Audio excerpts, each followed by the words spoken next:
প্রচারের চতুর্থ দিনে বিভিন্ন সারা দেশের নির্বাচনী এলাকায় জনসংযোগে ব্যস্ত বিভিন্ন দলের এবং স্বতন্ত্র প্রার্থীরা।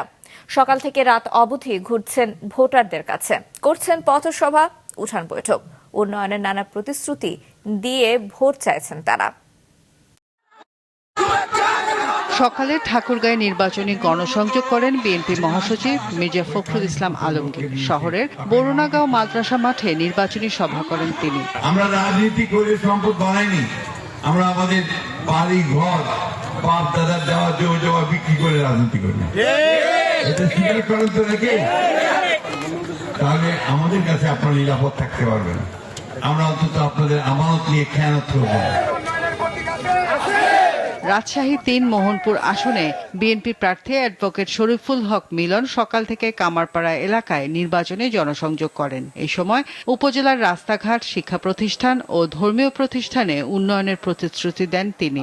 ইমাম, পুরোহিত সহ ধর্মীয় প্রতিষ্ঠানের দায়িত্বশীলদের জন্য সম্মানজনক ভাতার ব্যবস্থা করার আশ্বাস দেন। শিশুদের জন্য খেলাধুলা থেকে শুরু করে জ্ঞান এবং চাহিদা ভিত্তিক শিক্ষা ব্যবস্থা, ধর্মভিত্তিক শিক্ষা ব্যবস্থা আমরা চালু করতে যাচ্ছি।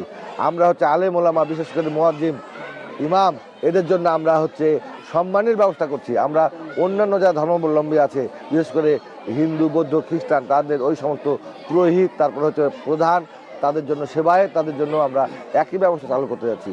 খুলনায় নির্বাচনী প্রচারে ব্যস্ত সময় পার করছেন প্রার্থীরা। ডুমুরিয়া উপজেলার রংপুর ইউনিয়নের সলুয়া বাজার এলাকায় নির্বাচনী পথসভা করেন খুলনা ৫ আসনের প্রার্থী ও জামায়াতে ইসলামীর সেক্রেটারি জেনারেল অধ্যাপক মিয়া গোলাম পরোয়ার। এ সময় তিনি অনেক প্রার্থীর আচরণবিধি লঙ্ঘনে প্রয়োজনীয় ব্যবস্থা নেওয়ার জন্য নির্বাচন কমিশনের প্রতি আহ্বান জানান। নির্বাচনের আগে কোন প্রার্থী, কোন দল জনগণকে কোন অনুদান দিতে পারবে না, কোন প্রতিশ্রুতি দিতে পারবে না। তারা কার বিক্রি করতেছে? কৃষক কার্ড দেখাচ্ছে, এই যে কৃষক কার্ড, আমরা এটা তোমাদের দেব। বরিশাল ৩ আসনের বাবুগঞ্জ উপজেলার মাধবপাশায় জনসংযোগ করছেন বিএনপি প্রার্থী জয়নুল আবেদিন। নরসিংদী ১ আসনের বিএনপি প্রার্থী খায়রুল কবির খোকন ও রাঙামাটি ২৯৯ নম্বর আসনের দীপেন দাওয়ান ভোটারদের সাথে মতবিনিময় ও গণসংযোগ করছেন।